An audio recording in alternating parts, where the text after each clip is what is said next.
The Zodiac Killer is one of the most infamous serial killers in United States history. The serial killer caused widespread panic and unease in Northern California throughout the 60s and 70s. His identity sparked many investigations and ideas. The Zodiac Killer is responsible for at least 5 killings officially, but he killed 37 people in total. His mysterious letters, ciphers, and remarks about the police have become famous, making him a terrifying and interesting figure. In this video, we'll explore everything about the Zodiac Killer, including his horrifying murders and the possible suspects. Lake Herman murders. On the night of December 20th, 1968, the Zodiac Killer started his terrifying rampage. 17-year-old David Faraday and 16-year-old Betty Lou Jensen were shot while sitting in their car in a parking lot off of Lake Herman Road around 11 p.m. As they stopped their car in a remote area, a man came up to them and told them to get out. When they said no, the man shot at their car to scare them away. Becky and David tried to get away, but the man shot Becky 5 times in the back as she tried to run away, then shot David in the head. Soon after, a bystander found the couple dead. Their deaths marked the very beginning of the Zodiac's killing spree. Blue Rock Springs murders. The Zodiac struck again on July 4, 1969, after a short time of silence after the Lake Herman murders. His victims this time were Darlene Ferrin, 22, and Michael Mageau, 19, who were out in Vallejo that night. To celebrate Independence Day, they were going to buy fireworks. The Zodiac walked up to the couple with a flashlight while they were sitting in their parked car. He started shooting into the car without notice, hitting both of the victims more than once. Although Darlene Ferrin died, Michael Mageau miraculously lived. Despite being hurt, Mageau was able to describe the attacker. He characterized the Zodiac as a stocky, 200-pound, 5'8" white male with light brown curly hair and a wide face, aged 26 to 30. Within an hour of the incident, the police received a call from the shooter, who confessed to the Lake Herman Road murders. The Zodiac's first letters. Zodiac wrote his first letters to the Vallejo Times-Herald, the San Francisco Chronicle, and the San Francisco Examiner on August 1, 1969. The killer's unique, rough handwriting revealed information that only he could know, proving his murders. The letters also had a code in them that the Zodiac wanted the media to print. Unless his demands were met, he said he would kill a lot of people. The letters were quickly made public, and the ciphers were given to experts to figure out. A California couple, Donald and Betty Hardin, cracked the first cipher and revealed the disturbing message in which the Zodiac said killing was more fun than killing wild game in the forest. Lake Berryessa stabbings. The Zodiac's next attack was seen on September 27, 1969, near Napa, California's Lake Berryessa. Brian Hartnell, 20, and Cecilia Shepard, 22, were having a quiet picnic by the water when they saw a guy behind a tree. Later, the man emerged with an executioner-style hood and Zodiac symbol on his chest. With a rifle and long knife, he tied Cecilia and Brian with pre-cut rope before stabbing them repeatedly. Miraculously, Brian Hartnell survived being stabbed 6 times in the back, but Cecilia Shepard died in the hospital. Brian gave authorities vital information about the attacker.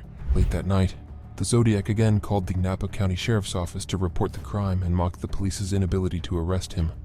Patterns in the Zodiac's crimes. At this stage, the police had started to see patterns in the Zodiac murders.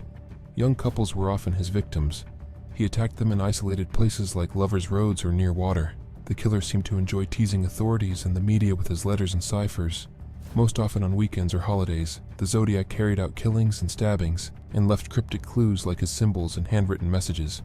These patterns showed that the Zodiac planned his crimes and enjoyed both murder and public panic. Presidio Heights murder. The Zodiac's last known murder happened in the Presidio Heights neighborhood of San Francisco on October 11, 1969. The victim was Paul Stein, a cab driver out that night. Shortly after they arrived to the location, the Zodiac shot him in the head. As punishment, the Zodiac took Stein's wallet and a piece of his bloody shirt. Although multiple witnesses saw him, the police originally searched for the wrong race due to a mistake. The Zodiac escaped unnoticed, despite responding officers seeing him shortly after the crime. The Zodiac sent a piece of Stein's clothing to the San Francisco Chronicle in his next letter to indicate he was the killer. Despite being near, he taunted the cops for failing to catch him. The Channel 7 Zodiac calls. In 1969 in the letters, on October 22, 1969, the Zodiac surprised Oakland police by seeking to speak with famed lawyer Melvin Belli on a live television talk program. The Zodiac wanted to discuss his crimes on broadcast to increase public terror and curiosity. The Zodiac called into the show, but it was a mental patient, not the killer. For weeks after his talk show appearance, the Zodiac wrote further letters to the media. The Zodiac 340 cipher.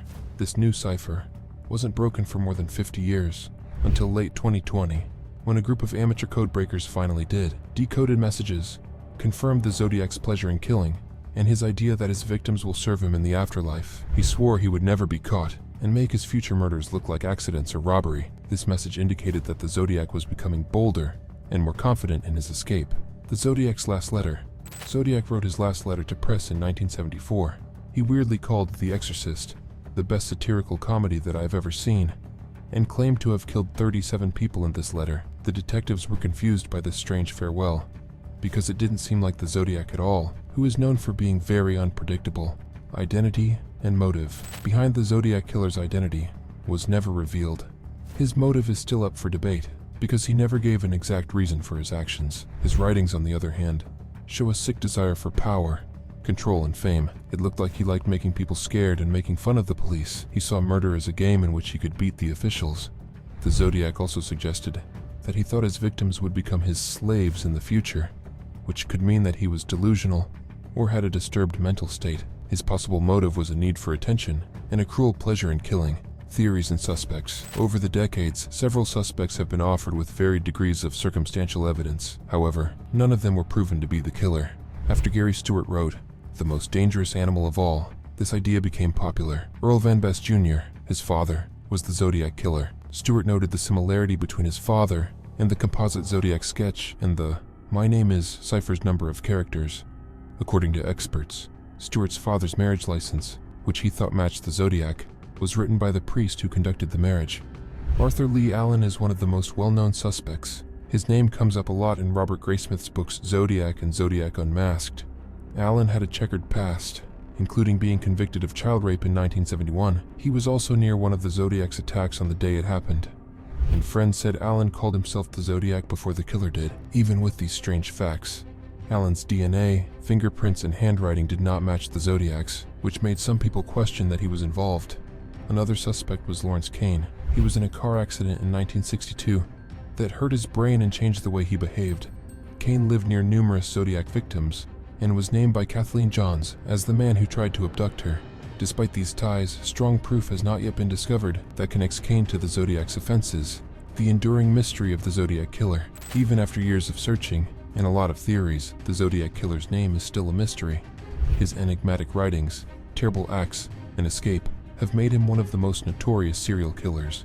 The Zodiac Killer is still remembered as a terrifying image of the evil that can exist in people's minds. Northern California was frightened of him for a long time, but no one knows who he was or why he killed. So the mystery continues. The Zodiac hunt continues in hopes of discovering the truth, even as the odds of getting answers disappear.